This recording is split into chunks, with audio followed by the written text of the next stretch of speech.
Alright everybody, welcome back to the channel. It's Meta here from Chill TCG. Today we're back with our weekly meta analysis video series where we take a look at all the top decks from the past week of online PTCGO tournament play on the play.limitless.com platform. So again, if you guys want to check out any of these tournaments yourself, go through the website. Link to the website and all the deck lists individually will be down in the description below. And there we can actually click, there's a button to import the deck list or export the list. It pretty much just copies all the text, and you can actually import that directly into PTCGO if you don't want to spend the time to build all these lists manually or try them out for themselves. So definitely go check that out. But it was a great week this past week of competition. I believe this is week number 3. We're in week 4 now of Chilling Reign, but we're going to be taking a look at the third week of the Chilling Reign format. There's a lot that's gone on in the last 2 meta-analysis videos, so I'm actually really excited to get into it and see if there's anything new this week to take a look at. We're gonna just we don't have time to sift through every single one of the tournaments. So what we're gonna do is we're gonna hit like the 5 or 6 biggest tournaments of the past week. No disrespect to any of the smaller events, but if we have to pick a few to look at, we'll take a look at the ones with more players. So the first one we're going to take a look at was the Gazerbeam Tourney of Dreams. Shout out to Gazerbeam, one of my favorite people of all time. 120 players here, and this was on the 12th, so this was actually yesterday. Okay, so lots of interesting stuff here right off the bat. And I guess we'll just take a look at this Shadow Rider list, and this is Alcremie Shadow Rider. So I actually quite like this. Now, Shadow Rider, Calyrex VMAX is one of those lists. It's one of those deck archetypes that there's so many different ways to play it. Sometimes we see just straight Calyrex with a couple Gengar Mimikyus thrown in there. Sometimes we see here with a kind of an emphasis on Alcremie VMAX as well. And then sometimes we see more of an emphasis on Trevenant and Dusknoir GX. So lots of different great ways to play Shadow Rider Calyrex. They have all seen success. They've all gotten a lot of wins and won tournaments and whatnot. So this one here is the Alcremie VMAX variant. And in my opinion, I honestly do like this version of the list. These two cards go together extremely well. Alcremie VMAX definitely has the capability to accelerate lots of psychic energy to all of your benched Pokemon, which is definitely really good because both Alcremie and Calyrex Shadow Rider VMAX do more damage with their attacks for the more energy that are on the board. Alcremie does a little bit more damage, but at a higher cost because you discard those energies. Calyrex doesn't discard the energies, but it's kind of a slower build-up. Either way, they go together very well. They also have different weaknesses. They're both Psychic-type Pokemon, but they have, Calyrex is weak to Dark and Alcremie is weak to Metal. That kind of is definitely a complementary fact in this list. We have Marshadow to get rid of those Path to the Peaks. Since we're not actually running any Chaotic Swell, which does seem a little bit sketchy, but Path to the Peak is a little bit less common now, I think, than it was at the beginning of the format. 1 Cresselia, just in case we do go second, because it is a really great option if we are going to go second. We have, of course, Gengar and Mimikyu, which is just a really phenomenal card there. There's room in the list for a GX attack, and realistically, Horror House GX is just going to buy us time, an extra turn pretty much, to where we get to set up with our Calyrex Shadow Riders there with the Underworld Door ability. So it's really just a way for us to take another turn pretty much for free and just put a bunch of energies on board to do more damage with our big heavy hitters here. So it's a pretty simple list here, not much going on, but I really do like it. And I wonder if Path to the Peak we have 2 Detennies as well, right? So Path to the Peak could be pretty detrimental, but we do have 2 Marshadows. I would maybe like to see 1 Chaotic Swell in here, but it is what it is. Also 2 Ordinary Rod, and I think if you're playing Alcremie VMAX, you definitely want Ordinary Rod or Energy Recycler or something of the such. So, great list. I do like it. I believe in this tournament, the Tourney of Dreams. I believe ADP was banned and Zacian V was banned, if I'm correct. So we're not going to see that list in this tournament. So it's technically not standard, but it is going to be interesting nonetheless. And this is kind of why we see a lot of these Eternatuses as well. So interesting nonetheless. There's an Ice Rider here. Let's quickly take a look at Ice Rider. Ice Rider is still a really good list, so it makes sense. This is going to be the Inteleon Shady Dealings version of Ice Rider. Ice Tray, as some people call it. I'm not sure why that name makes sense or why that's the name, but, it's really good. It's a really great list. We have, plenty of Draw Engine here with Drizzile and Inteleon, Path to the Peak. We also have 3 Marnie to research. We can search for Path to the Peak. We're running 4 of them there. We have a Hyper Potion, which is a little bit different, but I do like that. We're running Melanie to get that second energy on Calyrex and attack for 250 every turn. Really consistent list, a really great list. Only 7 water energies, but of course we are running 4 Capacious Buckets, and we have Melanie to get those out of the discard pile. So Pretty well thought out list. Ice Rider Calyrex has definitely been kind of figured out for the most part, I think, at this point in this format.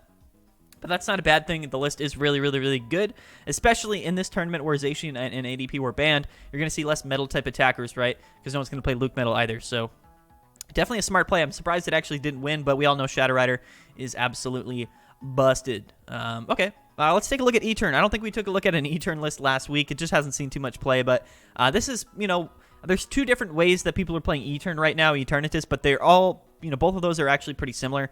This is just, normal Eternatus things. However, we do have the new Galarian Moltres V. It's going to help us accelerate dark energies from our discard pile. And then we have Weavile GX, and we're going to be able to move those dark energies from any of our Pokemon, dark Pokemon, to our other dark Pokemon. So we accelerate with Galarian Moltres, use Weavile to move them onto Eternatus, and that's going to solve that issue of having to manually attach. Hammers isn't actually really popular in this format right now, but realistically, it probably wouldn't be that good against E-Turn with this list and how it's kind of set up. So yeah, I mean, nothing too crazy here. I like the one Cheryl tech. With Weavile, this pretty much means just like Bronzong in Corvinite, things like that. We're going to be able to move those energies off Eternatus, heal it up with Cheryl, and then move them back, which is actually really powerful because, 340 HP is quite a bit, and it's going to be hard to one-shot E-Turn, so that's going to definitely buy you a turn there. But yeah, shout out to Andrew Hedrick as well. Great player. What else can we take a look at? Let's take a look at, what is this one here? Oh, okay. All right. We're a little bit out there now, but I do like it. It's actually Caturday.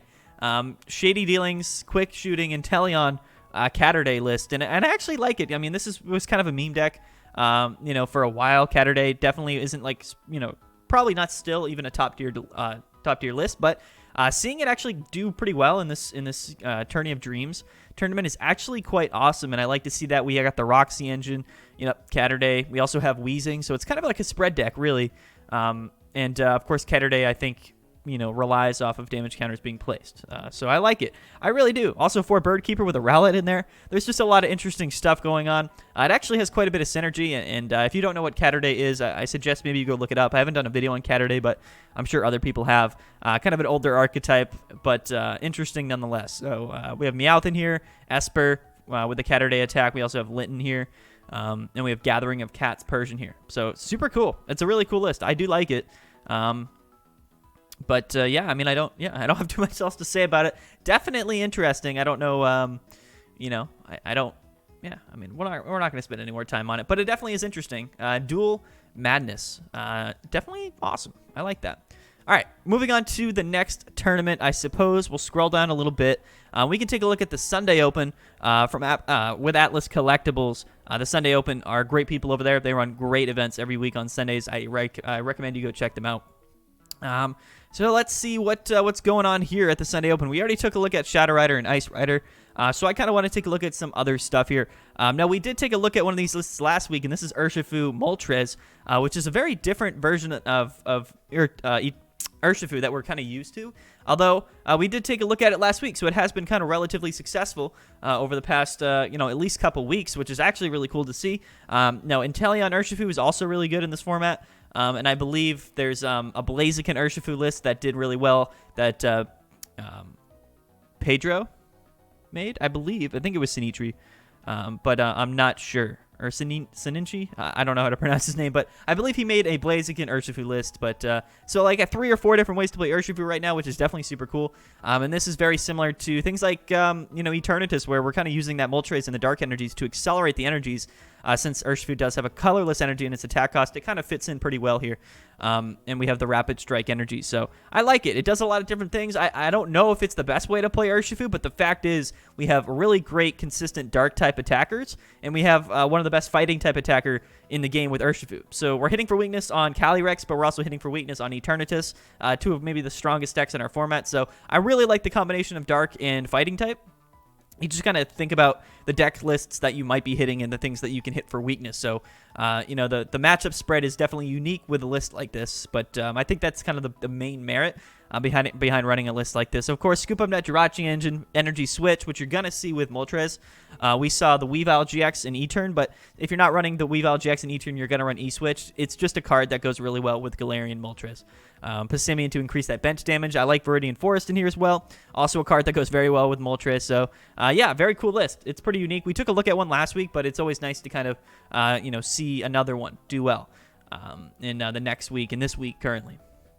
Okay, looks like we have a Rillaboom Rowegg? Eggrow? Yeah, okay, so this is what's cool. This is actually really cool. We have Delmine's VMAX up here, a 2-2 lineup with, of course, the 2-2-2 Rillaboom lineup, 2 Eggrow. We have a Zarude in here as well.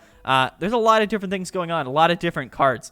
But that doesn't mean that the list is any less consistent. It just means that you have a lot of options, and your hand, your hands and your deck is going to have a lot more diversity. This list is really cool. So, of course, everybody knows the combination of the relatively new Voltage Beat Rillaboom, which came out in the Sword Shield era. Goes really well with Rowlet and Alolan Executor Tag Team GX. Super Growth, we can evolve that Rillaboom on our first turn.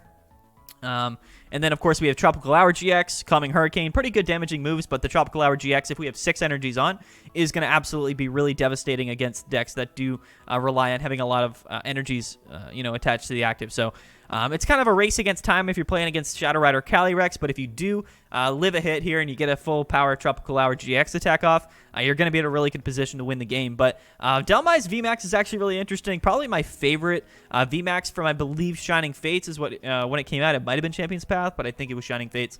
Yeah, definitely Shining Fates, but definitely one of my favorite Grass-type VMAXs right now, and it's super, super fun. So I believe the first... I'm trying to remember.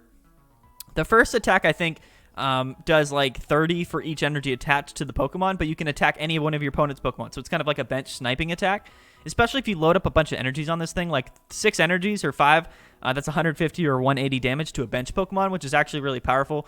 Gives you a lot of, capabilities with the list, but also that second attack for 3 energy does 240, which is quite powerful in its own right. So we have Zarude, which has some really good attacks as well, which I can't remember off the top of my head. One of them heals, and I think the other one locks your opponent from retreating, which is interesting. But yeah, so I mean, there's nothing too out of the ordinary, realistically, with this list. There's a lot of different things going on. Like, I like the 4 different tool cards. We have a Vitality Band, Stealthy Hood, Big Charm, and Air Balloon. So I find that to be interesting. But we are running the Tag Call engine with Goose, Mahalo, Cynthia, Caitlyn, and Mallow and Lana. So lots of things going on, but they all kind of seem to go together pretty well, and I really do like this list. So if you're kind of a grass type person, if you like grass type lists, this seems to be the most played, or maybe even the most accepted deck right now in this format.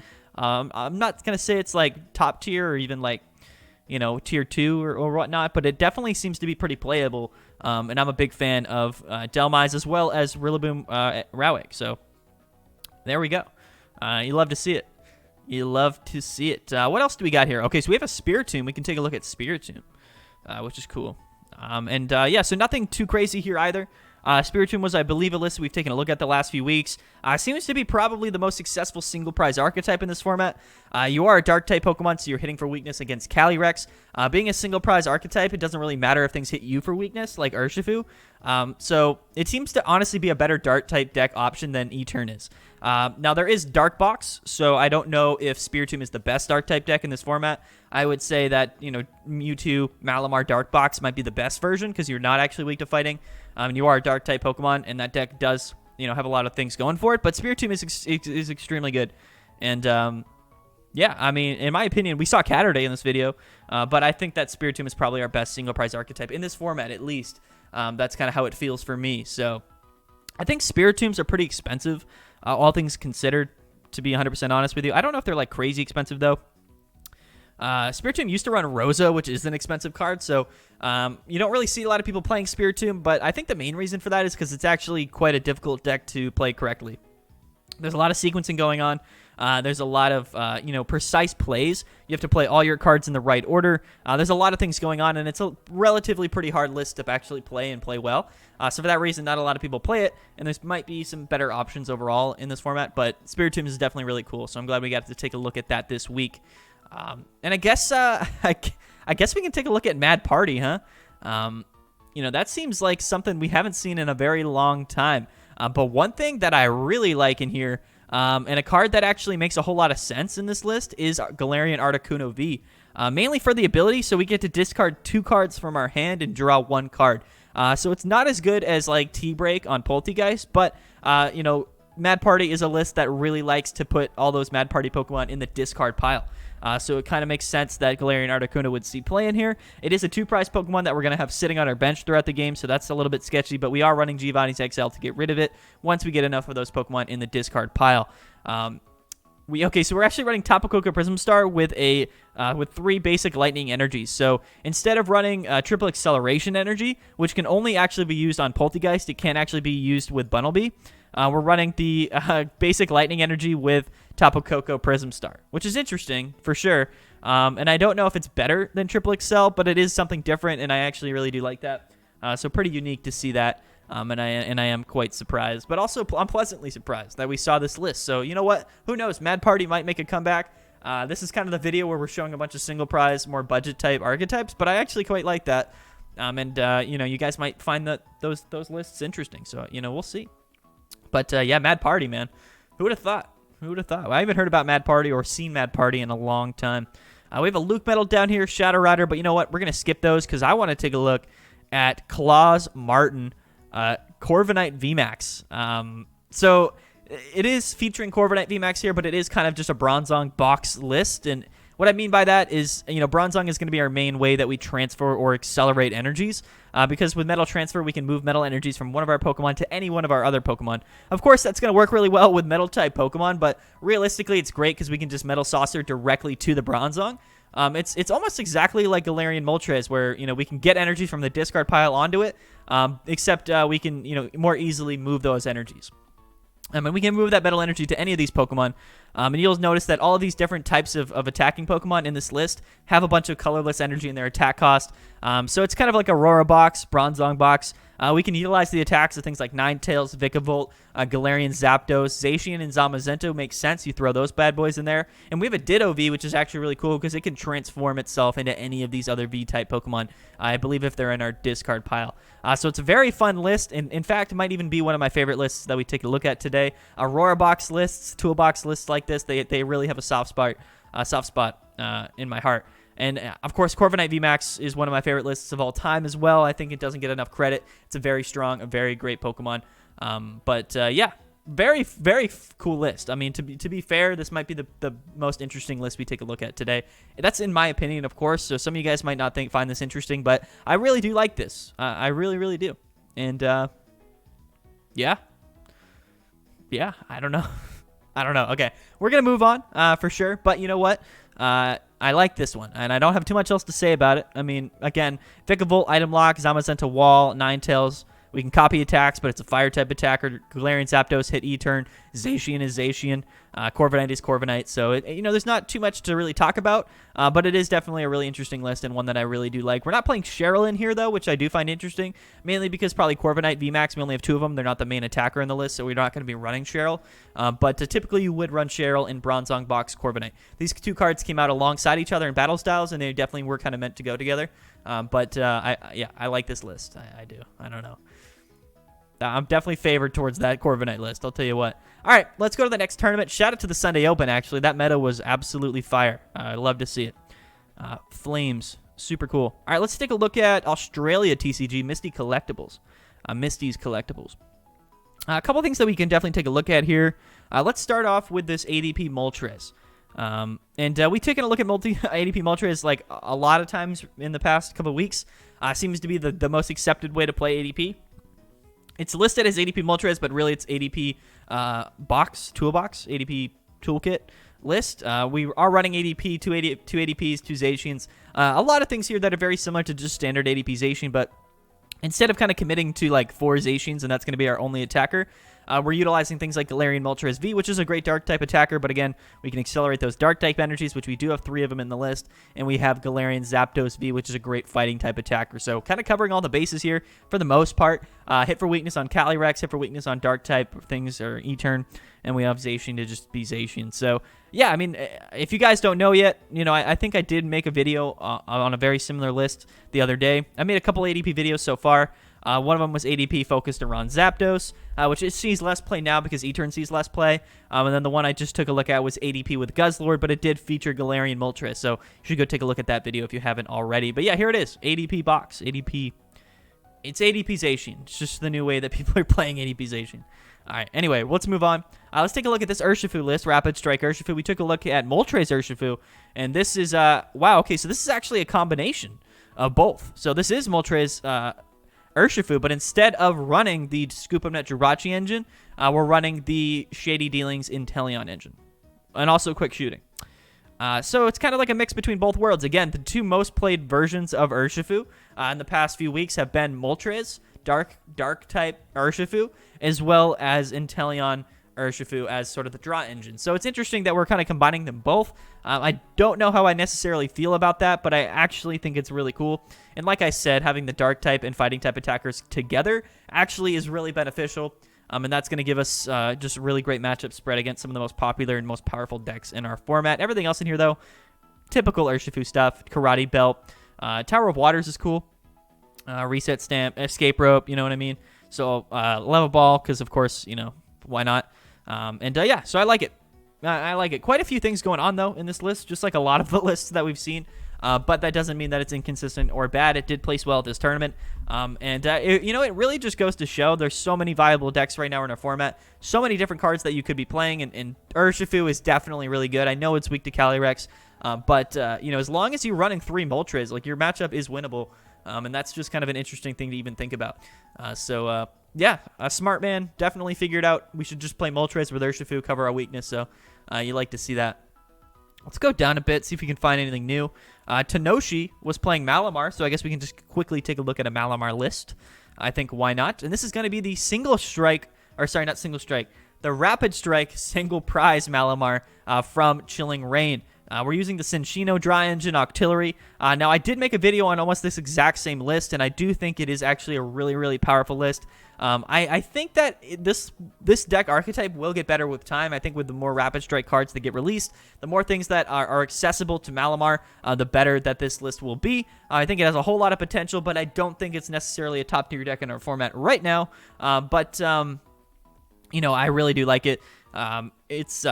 It gives me Blacephalon feels, and I do recommend you go watch that video if you haven't already. I did post it a while ago when this card was a little bit more newer at the beginning of the format, but nonetheless, it is really interesting. Malamar does more damage for the more Rapid Strike cards that are in your hand, and whatever many that you're using to increase damage onto your attack, you discard them, or not you discard them, you shuffle them into your deck. So it's a really great way to do a lot of damage for a relatively low HP, easy to bring out, low energy attack cost Pokemon like Malamar.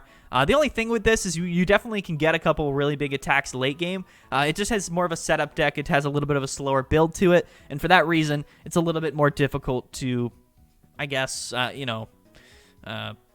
compete against some of the more fast-paced decks in our format. But here it is, Malamar. Love to see it.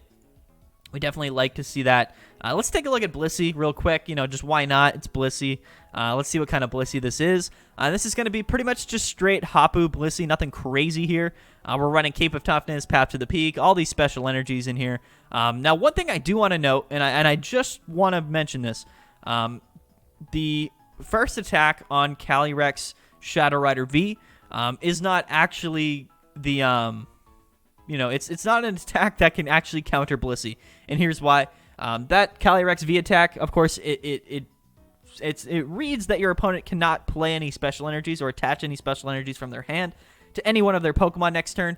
But with Blissey, we only need 1 energy, which we can manually attach, and we have Psychic energies to manually attach. The rest of them, we're going to accelerate to Blissey from our discard pile, and that's the reason why Blissey doesn't get walled by that Calyrex V attack. I'm sure most of you guys knew that, but I just wanted to mention that. But Blissey is really interesting.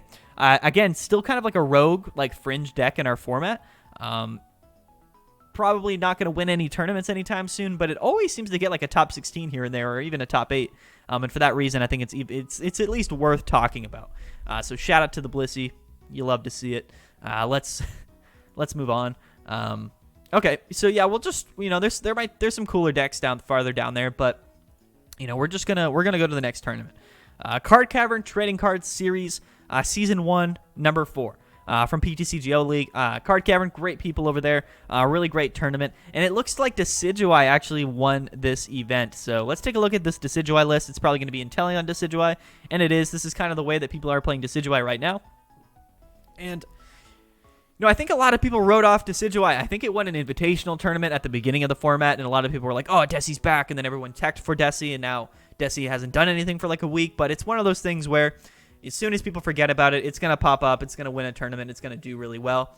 And Decidueye will always be like that. I think that right now the Shady Dealings, quick shooting version of Inteleon, like we're seeing right here, Decidueye is probably the best version, the most consistent, the most, I guess, relevant way to play Decidueye. And I do think that's true, but it just, Decidueye used to be really scary. It used to be an absolute powerhouse early on when it came out, like in Darkness and Blaze. Even in Battle Styles, it had a quick stint of just being absolutely insane. But, I think that for right now, most people just aren't really afraid of Decidueye, and they're not really intimidated by it. Nonetheless, we saw it won this tournament, 120-something players, and it won out. So you never know.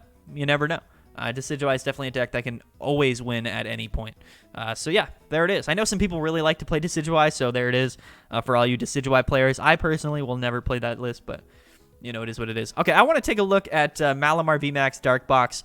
We've again taken a look at this list every week, I think, since Chilling Reign came out. But one of my favorite lists in this format right now. I think Malamar VMAX is absolutely just incredible. I think it's such a great list, a great card. There's a lot of things going on here. It's really a combination of two different decks, and that is Malamar VMAX. But with Galarian Moltres, that's kind of the way that we accelerate energy to Malamar VMAX. But it's a combination between Malamar VMAX and Mewtwo GX Dark Box. So we do have a Mewtwo Mew GX in there, which is interesting. So we are weak to Grass through Malamar, and we're weak to Psychic through Mewtwo. Mewtwo's a card that is extremely good, but with all the Calyrexes running around, it just doesn't seem very safe to run Mewtwo. But that's fine because we have Malamar in that scenario, and we have Moltres in that scenario. For things like Urshifu, we do have the Mewtwo and Mew GX, and we're going to be able to copy the attacks of Umbreon and Darkrai GX, Mega Sableye and Tyranitar, and Greninja and Zoroark, I think, or Zorora? I think it's Zoroark. Is how you say the name. But yeah, 3 great Dark-type attack, tag team Pokemon where Mewtwo's going to be able to utilize their attacks. So it's a really fun list. This is actually the most successful and the most played Dark-type list, I think, in Chilling Reign so far. We have actually seen quite a bit of E-Turn in this video, but for the most part, I think that this is actually probably the most played as well as the most successful dark type list right now. It's a little bit more complicated, a lot of different things going on in this list, so if you're unfamiliar with what all of these cards do, it's going to be a little bit difficult to make this list or even compete with it, especially in contrast to Eternatus, which is a relatively simple list. Not to be mean to anybody, I'm just saying, Etern's pretty simple. It's a pretty simple list. This is not the case. It's a little bit less, easy to understand. But I do like it. I really do like it. Dark type was a typing that I hated for a really long time because it was all just Eternatus. But now with Malamar, we have Dark Box, Mewtwo, all this great stuff going on. I really like Dark type right now in this format. We also have Spiritomb too. So shout out to Tommy B. Tommy B is also a great player, great Chill Series player. Is there anything else that we could take a look at, perhaps? Okay, so we actually had the Yusha Cup. What else do we got? We got Vaporeon TCG Biweekly, Yosefi Thursday Madness, and of course Chill Series. So, what's the biggest one out of all that? I guess it's the Yusha Cup. So let's take a look at some lists here, try to find something that we haven't seen yet. First thing that stands out to me is going to be Red Hunt here playing this Cinderace VMAX. Now, Red Hunt actually did make a Chill Series final. He is a notorious Cinderace VMAX player, and this is actually one of my favorite Fire-type lists in this format right now. I think that Fire is good. I don't think that it's as good as it was last format or even other previous formats, but I do think Cinderace is a really powerful card. It's a really great list, and it's really cool. So at least we get to take a look at Cinderace. And Cinderace has the counter, I think, attack, so it does more damage for the more damage counters attached to it. So that can be really good to finish off some KOs. But then we can hit for 170 for 3, and then I believe we leave our opponent burned. So pretty versatile in its options. We have Volcanion to accelerate energies to it if we go second. We have Volcanion GX to utilize a GX attack. We have Hoopa as a single prize attacker to counter Calyrex. Ninetales as well for some reason that I'm not actually sure about. But I'm sure there is a reason. And then Dedene's, Crobat, Eldegoss. Yeah, so I mean, it's a pretty standard Welder list. I mean, there's not a lot of things that really stand out to me. But the focus on Cinderace VMAX is actually quite interesting to me, and in my opinion, extremely, extremely cool. So Cinderace, everybody. Cinderace. If you have these cards, Cinderace is probably one of the most affordable VMAX cards that is probably pretty playable right now, too. So keep that in mind. What else could we possibly take a look at before we go? Let's just quickly take a look at Tapu Koko VMAX. Why not? I don't have too much else to say. Tapu Koko VMAX is interesting. I believe it does 180 and it paralyzes. I think that's what the card does. I could be wrong, but I'm pretty sure that's what Tapu Koko VMAX does. We're running Bolton. Rest in peace, Pikarom. Pikarom just doesn't see any play at the moment. For whatever reason, I'm sure it'll make a comeback and be phenomenal once again. But I think that, right now, people aren't just really playing Psychic-type lists Lightning-type lists. Sorry, I gotta fix my hair. People aren't really playing Electric-type, Lightning-type right now. So there's definitely some room for a Lightning-type deck to come onto the format and be a little bit more relevant. I don't know if that's going to be Tapu Koko VMAX, but you know what? I really do like Tapu Koko VMAX, and it is definitely one of the most interesting lists in our format, or interesting cards at least. Has a lot of potential. Especially with Bolton. It's just a really good combo. We still have Tapu Koko Prism Star as well, Speed Energy, and Path to the Peak as well. So I kind of forgot about that. Path to the Peak seems really powerful in Tapu Koko VMAX. So, there we go. All right. We're probably going to end it on there. We take a look at a lot of different lists today. So you guys have your hands full. You guys can go. All the links to all of the lists that we just took a look at. So if you want to copy them, put them into PTCGO. They're all going to be down in the description below. I really recommend that you guys go try out all those lists on the ladder. Find which one you like the best. That's really what this video is all about. Showing you what the best decks are, what all the different lists that people are playing in this format are, and that way you guys get kind of get an idea of what you might want to play as all these tournaments are coming by. Speaking of tournaments, if we go down to the upcoming tournaments, Chill Series number 39 is actually tomorrow. It's tomorrow as I record this, which is Tuesday. So tomorrow on Wednesday, Chill Series 39, 170 people already registered, 180, whatever it was. 250 Chilling Rain packs in the prize pool. It's free to play. Another great tournament. I'm super, super excited. And I really can't wait to see what you guys bring to the tournament and what you play and what does well and what wins. It's probably going to be Shadow Rider, but we'll see. It'll be fun. I definitely cannot wait. But that being said, guys, we're going to end it here. Link to register is also in the description below. Really quick and easy to register. Shout out to PTCGO Zone, the sponsor of Chill Series and Chill TCG. Very long extended outros like they typically are, and I apologize. But we're going to leave. We're going to get out of here. Thank you guys for watching. Don't forget to like the video, subscribe. I've been Matty from Chill TCG. You guys have a great day.